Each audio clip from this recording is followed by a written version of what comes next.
काय म्हणते तब्येत? एकदम बरं आहे बघा. हो खूप चांगली आता. सर ऑक्सिजन लेवल आणि बीपी एकदम नॉर्मल आहे आता. अरे वा, खूप चांगलं रिकव्हर केलं तुम्ही. मग घरी जाऊ शकतो का मी? अजिबात नाही. अजून 8 ते 10 दिवस तुम्हाला इथेच राहावं लागेल असं मोठ्या सरांनी सांगितलंय. काय 8 ते 10 दिवस? हो. नाही डॉक्टर, मला नाही जमणार एवढं थांबायला. अहो पण लोकांची कामं अडकली असतील, ते वाट बघत बसले असतील माझे. अहो बरोबर आहे तुमचं, पण जशी लोकांची कामं महत्वाची तशी तुमची तब्येत सुद्धा महत्वाची नाही का? बरोबर डॉक्टर तुमचं. सत्या, आधी तू लोकांना बरा झालेला हवायस, उगा कशाला हट्ट करतोयस? मला आपल्या लोकात गेल्यावर आपोआप बरं वाटल. पण तुम्हाला नसेल सोडायचं तर मी जातो मग स्वतः. सत्या सत्या हे बघ, अरे आता थोड्याच दिवसांचा प्रश्न आहे ना, मग कशाला घाई करतोयस? हे बघ आता तू पूर्ण बरा होऊनच बाहेर पडशील ना इथून. मग होय सत्या, तुला आरामाची गरज आहे. आणि मला सांग, लोकांना तरी आवडेल का तू त्यांच्यासाठी असं दुखणं घेऊन बाहेर आलेलं? मम्मी, लोकांना आवडेल का नाही हा प्रश्न नाहीये. लोकांची कामं अडकली असतील हा मोठा प्रश्न आहे, आणि त्यांच्यासाठी मला बाहेर जावंच लागेल. आता तुमचा इतका हट्ट आहे तर देतो तुम्हाला डिस्चार्ज आणि सांगतो सरांना. देऊ शकता? हो, पण त्यासाठी आमची एक अट आहे. अट? काय अट आहे? आम्ही एक नर्स तुमच्या देखरेखीसाठी तुमच्या सोबत पाठवू, जी 24 तास तुमची काळजी घेईल. ठीक आहे, मला मान्य आहे तुमची अट, पण मला प्लीज डिस्चार्ज तेवढा द्या.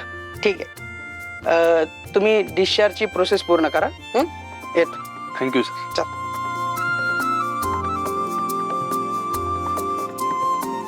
अरे सत्या, काय ऐकत नाहीस तू आमचं कधी? तुला आता आरामाची गरज आहे. अगं मम्मी, डॉक्टर आता नर्सना पाठवतो म्हणल्यात ना, मग तू कशाला काळजी करतेस? का काळजी करतेस माझी? त्या नर्सला काही जमणार आहे हिच्यासारखी काळजी घ्यायला? सत्या, अरे आता थोड्याच दिवसांचा प्रश्न आहे ना, मग कशाला घाई करतोयस? हे बघ आता तू पूर्ण बरा होऊनच बाहेर पडशील ना इथून. मग नाही पप्पा, मला नाही थांबता येणार. जनतेचा दरबार माझी वाट बघत असेल.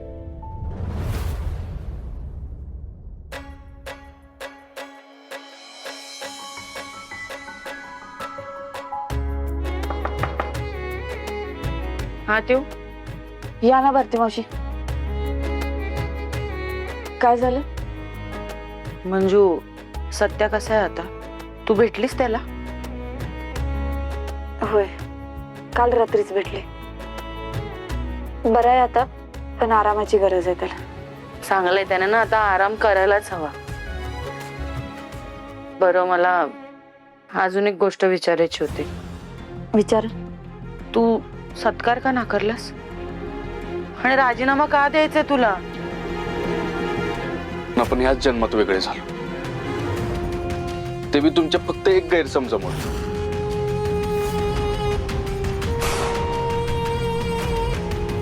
प्रायश्चित्त म्हणून. प्रायश्चित्त? अगं घेतलंस ना प्रायश्चित्त? गेली होतीस ना भवानी आईच्या मंदिरात गुडघ्यावर चालत? ह्यापेक्षा मोठं प्रायश्चित्त काय घेणार आहेस अजून? होय भारती मावशी, हो माझ्याकडून चुकत अशी घडली आणि त्यासाठी मी सत्कार नाही स्वीकारू शकत. भारती मावशी, सत्याच्या जागी दुसरं कुणी असतं ना, मी हेच केलं असतं. म्हणजे अगं साहेब काय म्हणाले मगाशी? अगं आपलं कामच तसं आहे आणि ह्या सगळ्या गोष्टी होतच राहणार आहेत. भारती मावशी, अहो अंगावर वर्दी चढवली म्हणून कुणालाही मारण्याचा अधिकार नाही आपल्याला. मी देणारच आहे राजीनामा, माझं ठरले. बलमा, बोल बलमा, काय झालं? सत्या ठीक आहे ना? अहो तो ठीक आहे, मी फक्त तुम्हाला हे सांगायला फोन केलाय की डॉक्टरांनी सत्याला आता डिस्चार्ज दिलाय. काय? अरे इतका लगेच कसा डिस्चार्ज देतात? त्याला अजून आरामाची गरज आहे. बलमा, जाऊन डॉक्टरांशी बोल, नाहीतर मला फोन लावून दे, मी बोलते त्यांच्याशी. अहो त्याचा आता काय सुद्धा उपयोग होणार नाही. सत्यानं हट्ट करून हा डिस्चार्ज मागून घेतलाय.